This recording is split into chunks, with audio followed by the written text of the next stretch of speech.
अरे बहू, नाश्ता बना कि नहीं अभी तक? बस ला रही हूँ माँ जी। पूनम जल्दी से सबके लिए टेबल पर नाश्ता सर्व करती है। ये लीजिए, आज मैंने आप सबके लिए गर्मा गर्म आलू के पराठे बनाए हैं। अरे वाह भाभी, फिर तो आज नाश्ता करने का मजा ही आ जाएगा। पराठे के साथ दही भी है क्या? अब पराठे बनाए हैं तो पराठे के साथ दही तो कंपलसरी है ना देवर जी। मैं अभी लेकर आती हूँ। पूनम दही लेकर आती है। सब बड़े ही मजे से दही के साथ आलू के पराठे खाते हैं।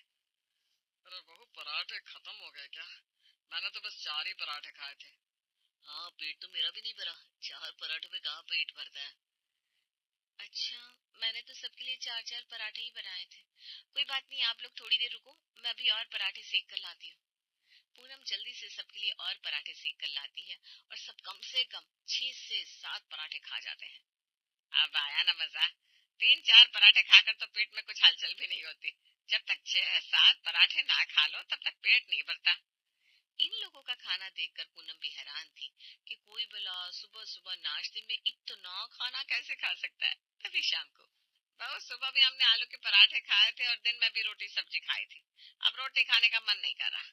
एक काम कर, तो सबके लिए दाल चावल बना ले और साथ में आलू का थोड़ा चोखा कर लेना। ठीक है मम्मी जी। पूनम किचन में दाल चावल बनाने जाती है तो पीछे पीछे उसकी सासू माँ भी किचन में आ जाती है।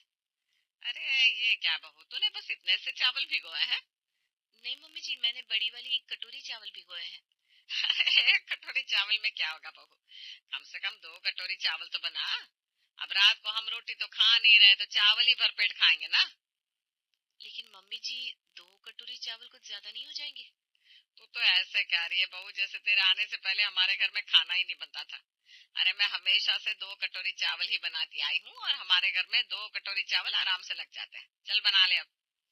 अब सासू माँ तो पूनम को ये बोलकर चली जाती है, लेकिन उनकी ये बात सुनकर पूनम का मुंह खुला का खुला रह जाता है।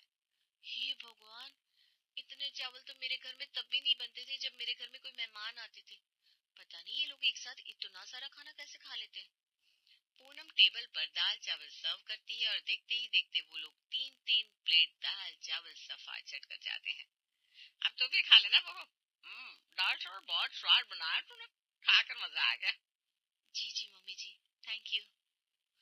अब सबने इतना खाना खा तो लिया, लेकिन रात को किसी को भी बेचैनी की वजह से नींद नहीं आ रही थी। यार मुझे तो नींद ही नहीं आ रही, पता नहीं क्या हो रहा है। अरे जब आप रात को इतना ज्यादा खाना खाओगे तो नींद कैसे आएगी? अरे खाने से सोने का क्या वास्ता। और नींद भूखे पेट नहीं आती, खाना खाकर तो अच्छी खासी नींद आती है। सो जाओ तुमसे तो बात करने का ही फायदा नहीं है। कोई भी पूनम की बात सुनने को तैयार नहीं था। तभी कुछ दिन बाद, ये देखिए सीता जी, इस वीडियो में ये लड़की क्या कह रही है। क्या कह रही है? सुनकर देखिए।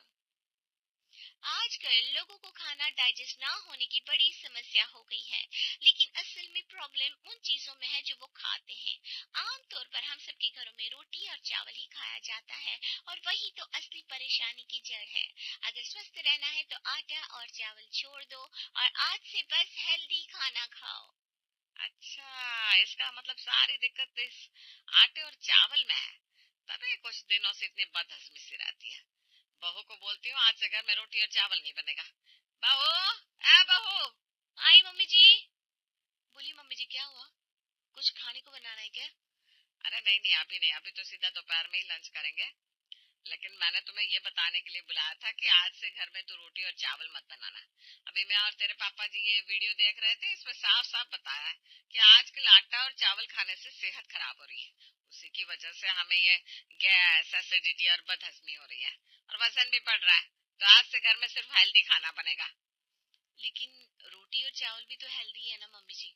नहीं नहीं, ये बस हमारी गलत फहमी है। अगर रोटी और चावल हेल्दी होता तो हमें इस तरह नुकसान थोड़ी ना करता। कभी गैस हो जाती है, कभी एसिडिटी हो जाती है। ना ना ना, रोटी चावल और नहीं।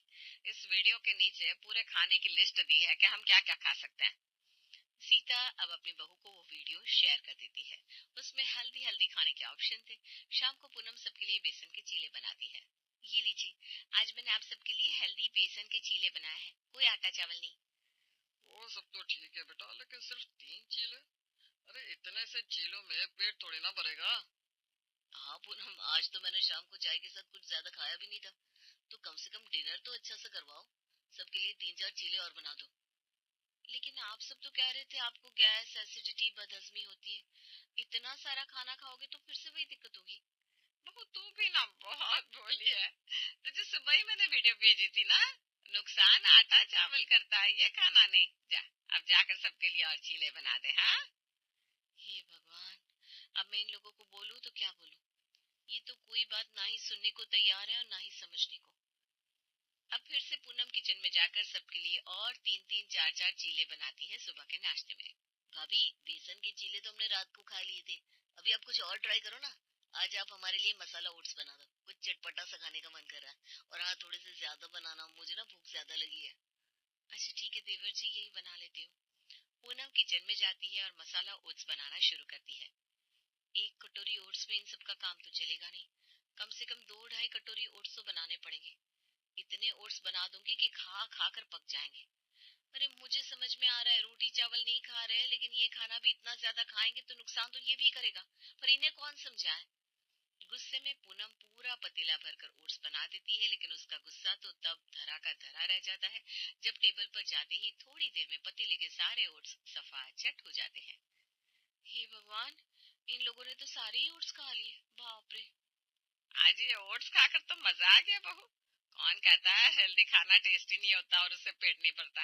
हमें तो ये स्वाद भी लग रहा है और हमारा पेट भी अच्छे से भर रहा है। अरे जब खाने को इतना इतना खाओगे तो चाहे हेल्दी हो या अनहेल्दी, पेट तो भर ही जाएगा ना। अरे पेट क्या भर जाएगा, मुझे तो लगता है कुछ दिनों में इनका पेट फट जाएगा। इतना हैवी नाश्ता करके तो किसी को पूरा दिन भी भूख ना लगे, लेकिन इन लोगों को तो दोपहर में फिर उतनी ही भूख लग जाती है। यार पूनम, आज सबकी छुट्टी है तो तुम कुछ स्पेशल सा बना लो ना। स्पेशल क्या बनाऊं? पहले तो संडे को ज्यादातर छोले भटूरे, सब्जी पूरी या बिरयानी बनती थी। अब आप लोग रोटी चावल खा नहीं रहे तो स्पेशल क्या बनाऊं? अरे भाभी, सारी स्पेशल चीज रोटी चावल से ही थोड़ी ना बनती है। और वैसे भी रोटी सिर्फ गेहूं से ही थोड़ी ना बनती है। बाजरा, मक्का, जौ, ज्वार, कितने सारे अनाज की रोटी बनती है। आज आप ना मक्की की रोटी और पालक पनीर बना लो, बड़ा मस्त कॉम्बिनेशन बन जाएगा। हाँ वो, और साथ में थोड़ा रायता और बना लेना, खाने को मजा आ जाएगा। हाँ हाँ हाँ हाँ। ठीक है, आप बोलते हो तो बना लेती हूँ। पूनम किचन में जाकर पालक पनीर, मक्की की रोटी और बूंदी का रायता बनाती है। अब मक्की की रोटी बनानी कितनी मुश्किल है ये तो आप सब जानते हो। मक्की की 8-10 रोटियां बनाने में ही इतनी मेहनत हो जाती है, और जब कोई घर में एक एक सदस्य ही मक्के की 6-7 रोटी खाए बेचारे बनाने वाले की क्या हालत हो जाए। हे भगवान, इन लोगों ने तो मुझे दुखी कर दिया। ऐसा लग रहा है कि ढाबे पर काम कर रही हूँ। इतना खाना अगर बना बना कर बाहर बेचती ना तो अच्छे खासे पैसे कमा लेती। इनकी रोटियां बना बना कर मेरे तो हाथ टूट गए। हाय।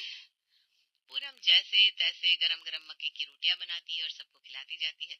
पूरे 2 घंटे तक रोटियां बनाने के बाद कहीं जाकर उन लोगों का पेट भरता है। वाह वाह, हमेशा से गेहूं की रोटियां खाई तो कभी पता ही नहीं लगा कि मक्के की रोटी भी इतनी स्वाद लग सकती है।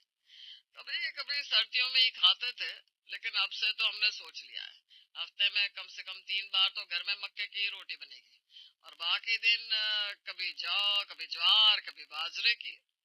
क्या? अब ये बात सुनकर पूनम को तो चक्कर आ जाते हैं। तभी थोड़ी देर बाद, जी जी जी, कौन ये गंदी बदबू फैला रहा है? अरे बेटा, लगता है बहू ने आज खाने में हींग नहीं डाली थी, इसलिए थोड़ी गैस हो गई है। मुझे भी ऐसा ही लग रहा है। आज तो मैंने एक रोटी भी कम खाई थी, बस 6 रोटी खाई थी, फिर भी गैस बन गई। कल से सब्जी में हींग डालना बहू। हींग मैंने डाली थी माँ जी, और अच्छे से डाली थी, एकदम भर भर के। तो कल से थोड़ी और डाल देना। तब से पेट भारी भारी हो रहा है। अरे इतना खाना खाओगे तो पेट भारी नहीं तो क्या गुब्बारे की तरह हल्का होगा? मुझे तो एक बात समझ में नहीं आती, इन लोगों को ये बात समझ में कैसे नहीं आती कि असली दिक्कत इतना ज्यादा खाना है, आटा चावल नहीं। आए दिन अब कभी घर में बाजरे की रोटी बनती, कभी मक्के की, कभी ओट्स, कभी किनुआ, लेकिन बिल्कुल भर भर के। तभी कुछ दिन बाद, जन्मदिन की बहुत बहुत बधाई हो बेटा, तुझे खूब तरक्की मिले तुझे। हाँ देवर जी, मेरी तरफ से भी आपको happy birthday. Thank you mummy, thank you भाभी। आज तेरा बर्थडे है तो चलो कहीं बाहर खाना खाना चलते हैं, इसी बहाने हम सबकी पार्टी भी हो जाएगी। वो तो ठीक है भैया, लेकिन बाहर सब कुछ आटे और चावल से ही बनता है, और आटा चावल हम लोग खाते नहीं। भाभी आप एक काम करो ना, घर पर ही मटर पनीर की सब्जी और बाजरे की पूरियां बना लो। क्या देवर जी, लेकिन पूरियां तो चाहे गेहूं के आटे की हो या बाजरे के आटे की, नुकसान ही करेगी। उसमें तेल इतना ज्यादा जाता है ना। अरे भाभी, तो हमने अच्छा वाला तेल घर में लाकर तो रखा है, उसमें पूरियां बनाएंगे तो कोई दिक्कत नहीं होगी। साथ में आप मखाने की खीर बना लेना। वीडियो में देखा था, मखाने बहुत हेल्दी होते हैं, सबको खाने चाहिए। उनकी ये बातें सुनकर पूनम अपना सर पकड़कर किचन में चली जाती है। यार वो कोई महान ही होगा जो इन लोगों को ये बातें समझा पाएगा। इन सबको तो कुछ समझ में नहीं आता। इनके लिए आटा चावल अनहेल्दी है, लेकिन तेल में तली हुई बाजरे की पूरियां और खीर बहुत हेल्दी है। अरे कितना मीठा होता है उसके अंदर, और चार चार कटोरियां भर भर कर खाते हैं। मोहित के बर्थडे पर सब लोग रात को भर भर के बाजरे की पूरियां, मखाने की खीर और खूब सारा कुछ खा लेते हैं। लेकिन सुबह सीता जी के पेट में गड़बड़ हो जाती है। बहू, लगता है बाजरे की पूरियां थोड़ी गर्म कर गई। ये तो ठंड में खाओ तभी सही है। तो एक काम कर, मेरे लिए ना आज थोड़ी सी खिचड़ी बना दे। लेकिन मम्मी जी, खिचड़ी तो चावल की बनती है, और चावल तो घर में बंद है ना। अरे तो किसी और चीज की खिचड़ी बना लेना। वो किनोआ रखा है ना घर में, उसे दाल में मिलाकर उसकी खिचड़ी बना ले। हाँ भाभी, अब से ना आप एक टाइम रागी की रोटी बनाना। रागी में कैल्शियम अच्छा होता है, तो मम्मी पापा को बहुत फायदा करेगा। अरे कोई चीज आप लोगों का फायदा तो तब करेगी ना जब आप उसे फायदा करने दोगे। इतना ज्यादा खा लेते हो और फायदे की बजाय अपना ही नुकसान करवा लेते हो। अरे ये देखो, लगता है आटा चावल छोड़ने से मेरा वजन कम हो गया। देखो तो मेरी पैंट कितनी ढीली हो गई है। हैं? कल तक तो आपको ये पैंट बिल्कुल फिट आ रही थी, अचानक से ढीली कैसे हो गई? अरे खाने का कमाल है भाई। मुझे तो ऐसा कुछ नहीं लगता। एक ही दिन में इतना फर्क थोड़ी ना होता है। जरा पीछे मुड़ना दो। अमन जैसे ही पीछे मुड़ता है तो उसके पैंट की सिलाई उखड़ी हुई थी। ये देखकर सबकी हंसी छूट जाती है। अरे आपका वजन कम नहीं हुआ है, बल्कि इतना बढ़ गया है कि पैंट भी फट गई। क्या वजन बढ़ गया? ऐसे कैसे? अब तो हमने हेल्दी खाना भी शुरू कर दिया है। भैया, लगता है कि अब ग्रीन टी पीनी स्टार्ट करनी पड़ेगी। सब बोलते हैं ना, वजन कंट्रोल में रखना है तो ग्रीन टी पियो। मैं आज ही ग्रीन टी के 4-5 डब्बे ले आऊंगा। अभी तक तो सिर्फ ये लोग खाने में ही सबको पीछे छोड़ते थे, लेकिन अब तो इन्होंने ग्रीन टी पीने में भी सबको पीछे छोड़ दिया। कैसे, चलिए देखते हैं। ये ग्रीन टी स्वाद थोड़ी कम है नहीं, लेकिन गुड़ मिलाकर ठीक लग रही है। मैंने तो 4-5 कप पी ली। अब देखना कैसे हमारा वजन सही होता है। हेल्दी खाना और साथ में ग्रीन टी। आप सबको कौन समझाएगा मम्मी जी। हेल्दी के नाम पर वो लोग भर भर कर खाना और ग्रीन टी लेते रहते हैं। ना तो उनका वजन बढ़ना रुकता है, ना ही उनकी गैस एसिडिटी की परेशानी खत्म होती है। मगर फिर भी उन्हें अपनी गलती समझ में नहीं आती। तभी कुछ दिन बाद, अरे क्या हुआ वॉचमैन अंकल, इतने उदास उदास क्यों बैठे हो? उदास नहीं बेटे भैया, बस बड़ी जोर से भूख लग रही है। खाना लेने गए थे लेकिन आज खाने वाला है ही नहीं। लगता है अब तो शाम को घर जाकर ही खाना बनाकर खाना पड़ेगा। इधर आसपास कोई और ढाबा या ठेला भी नहीं है। अरे तो आप मेरे घर चलिए ना अंकल। पूनम ने मस्त टेस्टी सा खाना बनाया होगा। आज आप हमारे घर खाना खा लीजिए। अमन वॉचमैन अंकल को आज अपने घर पर खाने के लिए इनवाइट कर देता है। पूनम सबके लिए खाना सर्व करती है। अरे, ई का बनाया बहू रानी ने, और वो भी इतना सारा। अरे इतना सारा कहाँ भैया, हम सब 6-7 रोटी खाते हैं तो सबकी मिलाकर 35-40 रोटियां तो बनी जाती है। और आज थोड़ी सी रोटियां एक्स्ट्रा बनी है। जी अंकल जी, और आज सबका राजमा खाने का मन था, और राजमा के साथ तो चावल ही अच्छे लगते हैं। लेकिन हमारे घर में कोई चावल नहीं खाता, इसलिए राजमा के साथ किनुआ बनाया है, और आलू पालक की सब्जी के साथ बाजरे की रोटी। क्या?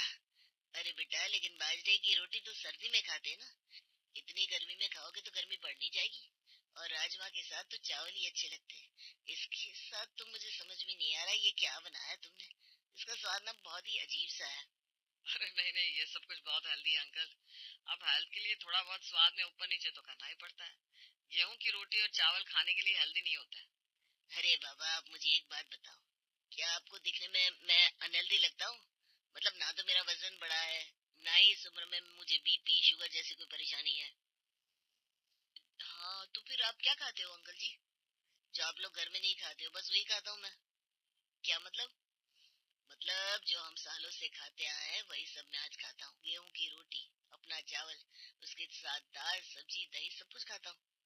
अरे लेकिन गेहूं की रोटी और चावल तो सेहत के लिए अच्छे नहीं होते, तो आप क्यों खाते हो? अरे सीता बहन जी, अगर रोटी और चावल सेहत के लिए अच्छे नहीं होते तो क्या आज मैं और मेरी सेहत अच्छे होते? बचपन से लेकर आज तक यही खाते आए हम और कभी कोई बीमारी नहीं हुई। अरे मैं क्या, हमारे बड़े बुजुर्गों ने भी तो यही खाया है और हमसे ज्यादा सेहत अच्छी होती थी उन लोगों की। अरे अंकल, लेकिन हम लोगों को तो ये खाना सूट ही नहीं करता। बेटा, तुम कह रहे हो कि बहुत टाइम से तुमने गेहूं की रोटी और चावल नहीं खाया, लेकिन तुम्हें पता है तुम्हारा वजन अभी भी पहले की तरह ही बढ़ा हुआ है। क्योंकि दिक्कत गेहूं की रोटी या चावल में नहीं है, दिक्कत है ज्यादा खाना खाने में। बड़े बुजुर्ग हमेशा एक बात कहते थे, अति चाहे किसी भी चीज की हो लेकिन अच्छी नहीं होती। लिमिट में रहकर सब खाओगे तो कुछ नुकसान नहीं करेगा। मैं खुद एक टाइम में सिर्फ 2 या 3 रोटी खाता हूँ या थोड़े से चावल खा लेता हूँ। अगर इतनी इतनी रोटियां खाने लगे तो कैसे काम चलेगा?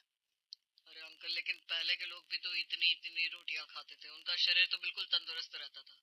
अगर हम इतना खाना नहीं खाएंगे तो शरीर में जान कहाँ से आएगी? अरे तो बेटा, पहले के लोग खेतों में मेहनत भी तो कितनी करते थे और वो अपनी भूख के अनुसार खाते थे। आजकल पहले जितनी मेहनत कहाँ रह गई है, कहाँ हम इतना पसीना बहा पाते हैं। इसलिए आज के समय में तो जितना कम खाओ उतना ही अच्छा है।